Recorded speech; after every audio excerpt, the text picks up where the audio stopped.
So Cursor just came out with something new. It's called Grok Bot. I got early access to it, so I've been able to test it out for a couple of days. And I have to say, this could be the thing that finally gets regular people to start using AI agents, because it's not only really good, but also very intuitive.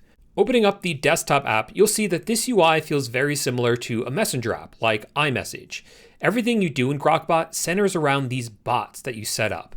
For instance, here I have one that helps me with my emails, one that helps me outline my YouTube videos. This one helps me negotiate deals. And then I also have one that I just use for general purposes if it doesn't fit into one of the other categories. What's also pretty neat here is you can start a chat with multiple bots, you're not limited to just one.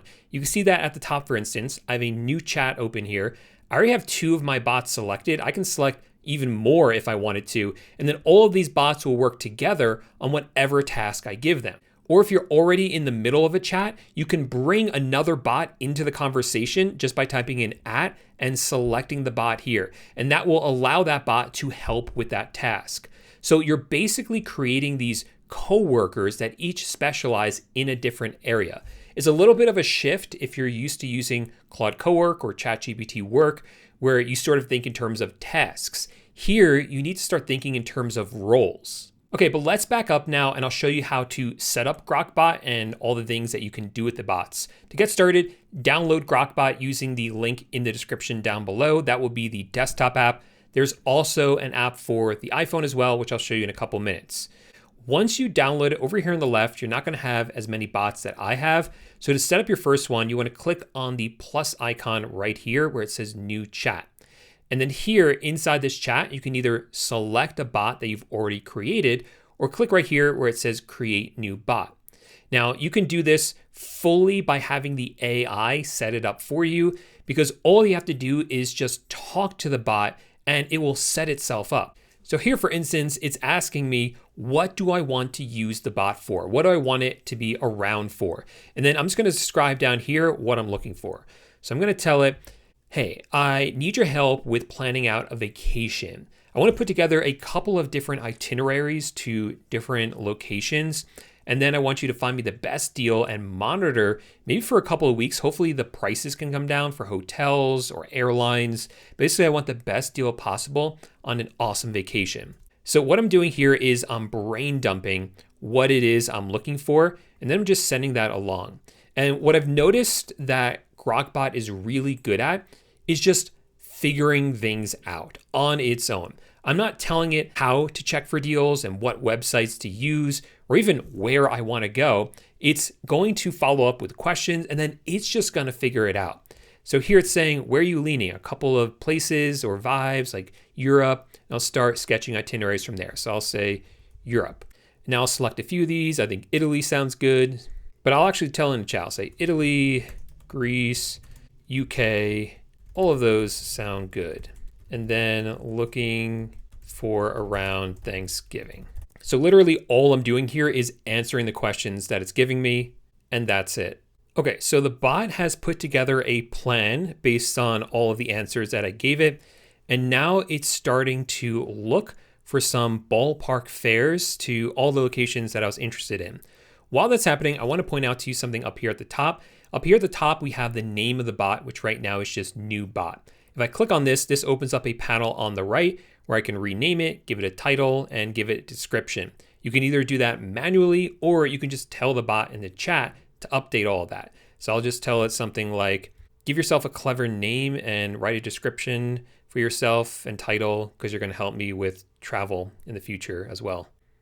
All right, Atlas, very clever name. I love that. So it finished that, coming up with this name and description, and now it's still looking for the flight information. All right, so it has identified some travel itineraries for me, and it says, which ones should I watch? I'm gonna have it watch all 3 of them. And it's going to be able to do that even if my computer is off and it's closed, because each bot gets its own always on computer with a browser, files, and logins, so it can keep working even when you're not working and when your computer is off. You can see a good example of that right here. I'm setting up this new bot called Lincoln. He's gonna help me do some research on LinkedIn into different companies. But in order to do that, he's saying that I should log into my LinkedIn account so it can actually use the browser and navigate around LinkedIn, find different companies to reach out to, and actually reach out to them for me. So it went to linkedin.com. I can click right here now where it says take over to actually enter in my password and login information, because that's not something I want to actually give one of my bots. So I can click right here where it says sign in with email, go ahead and sign in. And now that I'm signed in, I can click on the top right here where it says I'm done, continue, and then the bot can take back over. Now, like I said before, the bots are really good at just sort of figuring out how to get something done. In this case, it determined that the best way to help me with this LinkedIn research and outreach is to actually use the browser. But it does have plugins available. So if you click right down here on the bottom left where it says plugins, you can see all those plugins here. But honestly, I wouldn't ever come in here or worry about this, because as you are chatting with the bots, if it needs access to something like your Gmail or your Google Drive or Notion, it will just set that up in the chat for you. So here, if I tell Lincoln that anytime it does research for me, I want it to add it to a new page in Notion, you'll notice that it's now prompting me to connect Notion because I don't yet have it connected.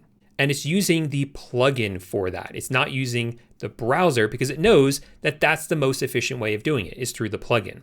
And I can click right here where it says authorize, and that will then open up Safari on my computer or whatever your default browser is. I can log into my Notion account and authorize Grok Bot to have access to it.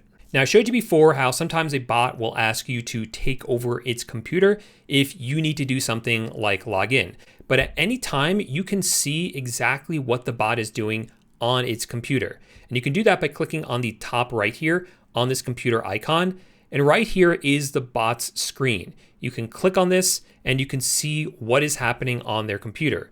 In this case, the bot is just on the desktop. It's not doing anything, but sometimes it might have Chrome open, it might have the file manager open, or it might have its terminal open. So you can always see exactly what it's doing. You can also teach the bot a task. So if you click on the top right here where it says teach a task, it is now recording its own screen, and you can show it step by step how you want it to go through a certain workflow or task. Like I'll tell it to open up Google Chrome, tell it to navigate to a website, click here, do that. And it records all of that and learns it so that it can then repeat it on its own in the future.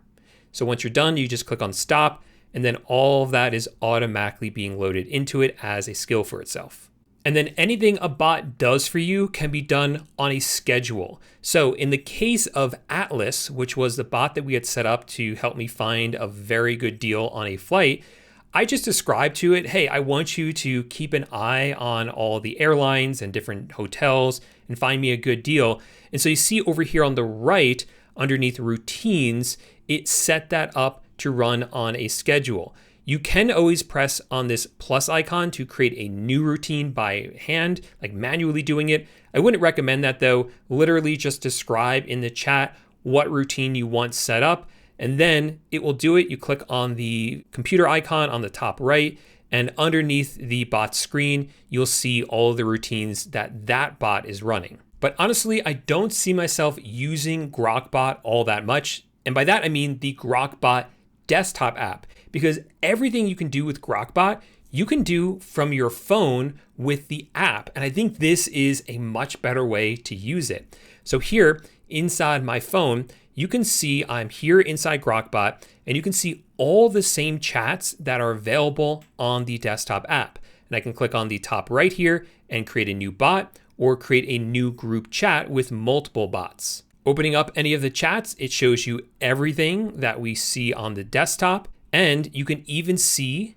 the bot's computer, and you can take it over from your phone, which is pretty incredible. And since the experience is exactly the same on both devices, I think this is going to be the modality that I end up using a lot more. Just open it up, use the dictation tool to just speak into it and just assign all of my bots different work. Okay, so what do I like and what do I not like about Grok Bot?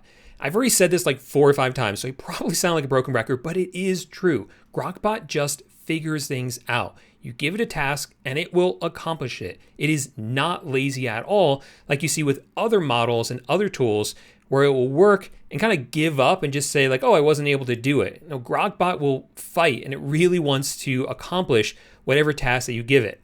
I also really love the UI and just the way that it's set up, how we have these agents over here on the side that really feel like employees. Like if I want help with sales, I talk to this bot. If I need help managing my inbox, I talk to this bot. They all have an assigned role, so it feels like you're building a team of AI agents. We've seen that with other tools, but those have been more complicated to set up. This one is up and running the moment that you open it up. It is one of the most intuitive tools I have ever used for working with AI agents. You can even just set up one bot that is your chief of staff, and then that bot will delegate all the tasks out to the other bots. So you never even have to talk to the other bots. You can just talk to this one chief of staff bot. I also love that the experience on mobile is so good and works exactly the same as the experience on desktop, which means that I can manage all these new employees from wherever I am as long as I have my phone with me. But Grok Bot isn't perfect. There are some things that I hope that they add in the future. So first of all, when you are setting up a bot, you'll notice that there is no way for you to choose which model is being used. And that's because behind the scenes, it's just choosing the best model based on the task, which I think for most people and for general consumers, that's great. But for a lot of people like you and I, like if you're watching this video, you probably want to choose which model is being used. And the fact that we can't make that choice and that there's no advanced mode is a little bit disappointing. I would like to see that added in the future. I would also love to see some kind of live mode. This button only does dictation. There's no live with the bots, which is a feature I use quite a lot with other tools. So I would really love to see that. I think it would work so well with Grok Bot. Again, have that one chief of staff just use voice mode and just start rattling off all these tasks, and it'll start assigning them to the other bots. That would be awesome. I'm sure they're working on that, but I hope it is added soon. But the biggest problem with Grok Bot is that it's in beta right now, and it's only available if you have Super Grok Heavy, which costs $300 a month. But that's as of the recording of this video. I'm sure in the future it's going to become available on the cheaper plans, hopefully in the very near future. And once that does happen, I will update the pinned comment down below to let you guys know. So unfortunately, most people, at least as of right now, aren't going to be able to try out Grok Bot because of the price, but hopefully that changes soon. So that's Grok Bot, a very impressive tool. And once it becomes more affordable, I think this could finally be the product that helps regular consumers understand what agents are and why they are the future when it comes to using AI. It really feels like you are creating a team of AI employees that can help you do your job or run your business for you. But that's all I got for this video. If you found it helpful and want to stay on top of all the breaking AI news for different tools like Grok Bot, make sure to subscribe to the channel, and I'll see you in the next video. Bye for now.